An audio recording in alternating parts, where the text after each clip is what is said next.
T20 विश्वचषकामध्ये भारताचा Namibia विरुद्ध विजय झाला। विजयासह भारत पॉइंट्स टेबलमध्ये प्रथम क्रमांकावर आलाय।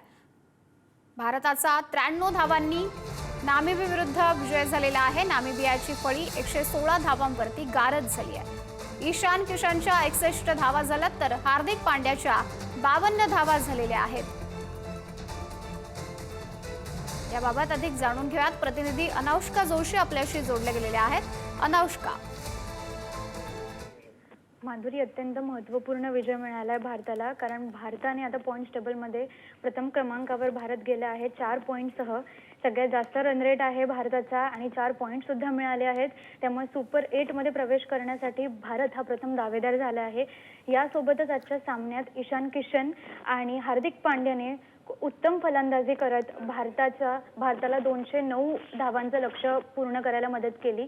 आणि त्यानंतर जर आपण गोलंदाजीमध्ये बघावं तर हार्दिक पांड्याने गोलंदाजीमध्ये सुद्धा उत्तम खेळ खेळलेली आहेत। 2 विकेट त्याने काढलेले आहे। हॅट्रिकवर होता हार्दिक पांड्या, पण हॅट्रिक मिळू नाही शकली। पण वरुण चक्रवर्ती आणि हार्दिक पांड्याने गोलंदाजी सुद्धा उत्तम सांभाळली आहे। अशा प्रकारे भारत आता 15 फेब्रुवारीला होणाऱ्या भारत पाकिस्तान सामन्यासाठी सज्ज आहे असं आपण म्हणू शकतो। नक्कीच अनौष्का, धन्यवाद दिलेल्या या माहितीसाठी।